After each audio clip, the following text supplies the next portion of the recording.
somebody asked a great question today, which is sort of speaks to what you're talking about. Who is it here? Junior asked the question, tips for producing, mixing, and communicating on a spontaneous and tight deadline. I think it's a thing that we get versions of this question a lot. I think from people who are generally kind of starting out, because what you realize when you do it for a while is that the number one tip for doing things on a short deadline, quick turnaround is if you figure out how to do it, you will get hired a lot. Like it's kind of just like you just figure it out however you can do it, and you learn the skills of how to communicate, because the last minute, we need this tomorrow, we need this in 3 hours, we need that. The people who can execute that are the people that make all the money, that get hired forever, that the problem solvers. And so I don't know if there's any particular things, since you're going through a version of it right now, are there any things tips you can offer? I can certainly talk about it as well. But short turnaround, quick deadline, everybody's stressed out. Maybe the files aren't exactly the way you want them. Something's a little screwy. You know, how do you solve those problems? How do you think about those? Let's see. I mean, getting on a text thread and chatting. This happens to be a band with 2 members, and one of which I've been friends with for a while. So it's easy to, and we've worked together on other projects. So I guess it's easier to understand and communicate with him.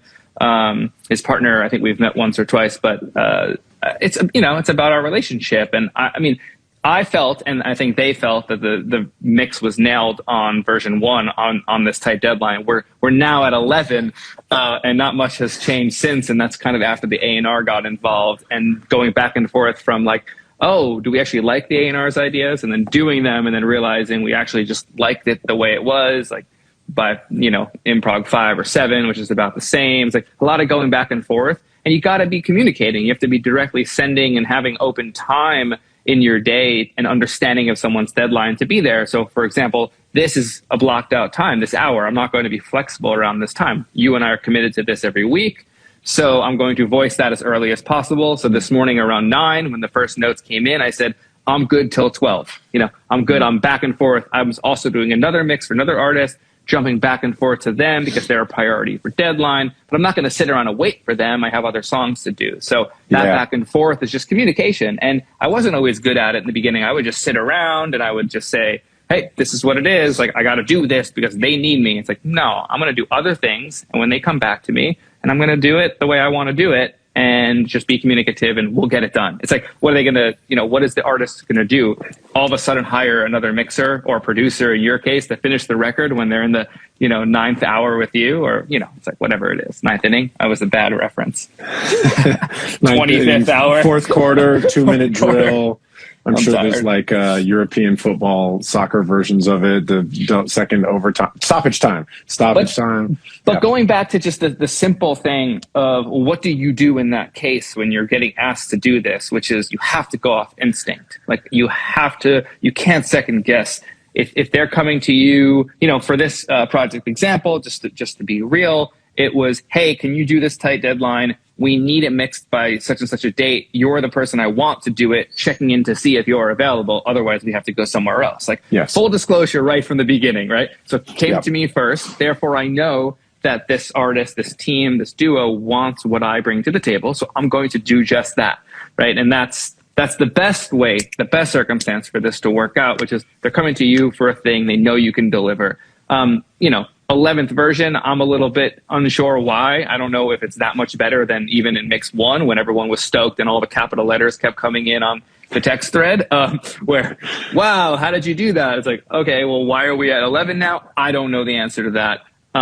Do I think it's worse? No. So I'm sure we're here for a reason, but I just went off instinct, and that's what you're talking about. The way people get hired long-term is to be able to do these things fast, reliably, professionally, master deliverables happening right at the same time. We really like that thing from mix 7. I can go back to that really fast to make sure that even though we're at 11, they like 7. Like, how do you get back in time? Labeling, all that file management stuff we talk about, backups, all that thing comes to play in these moments of fast deadlines. So that's all. Yeah, that's a really good answer. I mean, it's the last minute things are where all of your preparation really show up. your ability to be organized, your ability to be communicative, which is just super, super, super underrated. I mean, every project I work on, there's a way that I could be a better communicator. There's definitely a way other people could be better communicators. Of course, every time somebody doesn't communicate well, I go, they shouldn't. And then I realize I'm imperfect at it too. You know, I'm working on a project that I worked on in London, and the label's like, when can we hear stuff? We would love to get a release date sorted before the holiday. And I'm trying my best. And I feel like I don't always have something to say every day. So I don't text them every day, but I sort of should in some levels, just like, hey, crack it on. It's sounding great. Like just being able to communicate, even when you don't have a specific concrete thing, communication makes people feel great. You know, I'm involving a few other producers in this process of this particular project. I am mixing it, but there's other people. And so how I manage the label and artists from this side and the people I'm essentially contracting / working with on this side, that's a big part of the process, that when the songs are done, the number one important thing is the quality good? But if the quality is good, the second most important thing is, did everybody feel involved? Did they have a stake in it? Did they feel good through the process? Did they feel listened to? Those things are hugely, hugely important. And I think it's a really underrated part of everything, but especially when things get stressful, because when someone's coming to you with a last minute thing, again, we talked about this maybe last week, all the process that's gone up into that, everybody is super invested and everybody's stressed out. So the best thing you can be is the super communicative, super calm. It's going to be tough, but we'll get it done. You know, the confidence of experiences is a part of it too. This is a great in the chat here. When are y'all like, nah, fuck these notes? The answer is pretty much never. You got to finish the project that you committed to and be a pro. And then, you know, for the future that if they go, hey, do you want to, I actually had this recently where I got approached to do another thing for another project without getting into any details. And I'd worked with this team before, and it was honestly a pain toward the end, and the money wasn't good enough, and it just wasn't a great process. And so this time I basically said, no, if you can't pay my full fee and it's really worth the time, it just doesn't feel quite worth it. And the scheduling, if it's not going to work exactly how I want, you do that for the next project. You know, I mean, I'm sure there are some cases where it's so extreme and so insane, but I don't think I've actually ever had that. There have definitely been like more than a dozen mix revisions on things before, but you just get it done because that's your job. You've committed to something, and it's not like they're asking you for a year of your time to do 12 mix revisions. It's 12 mix revisions. At most, it's a day or two over the course of weeks, and it's annoying. But I wanted to step back to what you said about the stress thing. Like, I'm not stressed by this, and they keep apologizing, like, thanks for your patience and bearing with me. And I'm like, yeah, I'm here. Like, not a problem at all. Like, I have no interest in being stressed from someone's notes. Like, it doesn't take that long to make something brighter in the post hook. You know what I mean? Yeah. It's like, it's annoying when you 3 minutes out from doing something else that you've stated you have to do, but that's not, there's no need to be stressed. I'm not stressed. I was supposed to come on this Instagram. I'm tired. I've been working since 8 o'clock this morning, but you know. And they're still redoing things in your kitchen in the background or something. It's my bathroom. Yeah. I'm still getting, it's tile cutting. It's a slow moving thing. I want to address two more things here. There's a comment. What do you say to an artist when you strongly disagree with their notes? And another one, you can't be led entirely by every client's whim.